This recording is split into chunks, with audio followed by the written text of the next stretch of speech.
ಸಂಖ್ಯಾಕಾಂಡ ಅಧ್ಯಾಯ 12. ಮಿರ್ಯಾಮಳಿಗೆ ತೊನ್ನು ಶಿಕ್ಷೆ. ಮೋಶೆ ಕೂಶ್ ನಾಡಿನ ಮಹಿಳೆಯೊಬ್ಬಳನ್ನು ಮದುವೆ ಮಾಡಿಕೊಂಡಿದ್ದನು. ಈ ಕಾರಣ ಮಿರ್ಯಾಳು ಮತ್ತು ಆರೋನನು ಅವನಿಗೆ ವಿರುದ್ಧ ಮಾತಾಡತೊಡಗಿದರು. ಸರ್ವೇಶ್ವರ ಸ್ವಾಮಿ ಮೋಶೆಯ ಮುಖಾಂತರ ಮಾತ್ರ ಮಾತಾಡಿದ್ದಾರೋ, ನಮ್ಮ ಮುಖಾಂತರ ಮಾತಾಡಲಿಲ್ಲವೋ ಎಂದು ಹೇಳತೊಡಗಿದರು. ಅವರು ಆಡಿದ ಮಾತು ಸರ್ವೇಶ್ವರನಿಗೆ ಮುಟ್ಟಿತು. ಮೋಶೆ ಸಾಧು ಮನುಷ್ಯ, ನರ ಮಾನವರಲ್ಲೆಲ್ಲ ಅತ್ಯಂತ ಸಾಧು.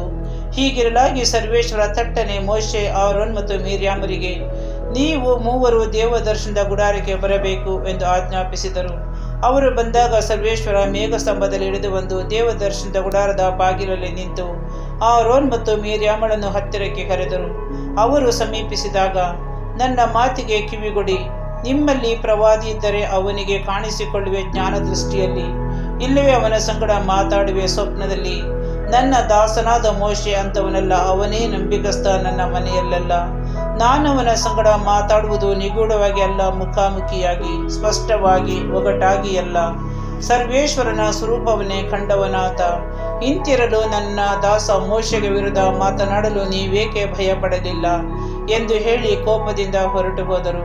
ಆ ಮೇಘವು ದೇವದರ್ಶನದ ಗುಡಾರದಿಂದ ಅದೃಶ್ಯವಾದದೇ. ಇಗೋ, ಮಿರ್ಯಾಮಳ ಚರ್ಮ ಹಿಮದಂತೆ ಬಿಳಿಚಿಕೊಂಡಿತು, ಆಕೆಗೆ ತೊನ್ನು ಹತ್ತಿತು. ಆರೋನನು ಆಕೆಯನ್ನು ನೋಡಿ ಆಕೆಗೆ ತೊನ್ನು ಪ್ರಾಪ್ತಿಯಾಯಿತೆಂದು ತಿಳಿದುಕೊಂಡನು. ಆಗ ಆರೋನನು ಮೋಶೆಗೆ, ಅಯ್ಯ, ನಾವು ಮೂರ್ಖರಾಗಿ ನಡೆದು ಪಾಪ ಕಟ್ಟಿಕೊಂಡೆವು. ಈ ಪಾಪದ ಫಲವನ್ನು ನಾವು ಅನುಭವಿಸುವಂತೆ ಮಾಡಬೇಡ, ಇದು ನನ್ನ ವಿನಂತಿ. ಅರ್ಧ ಮಾಂಸ ಕೊಳೆತು ಹೋಗಿ ಹುಟ್ಟಿದ ಶಿಶುವಿನ ಶವದಂತೆ ಈಕೆ ಆಗುವುದು ಬೇಡ ಎಂದು ಕೇಳಿಕೊಂಡನು.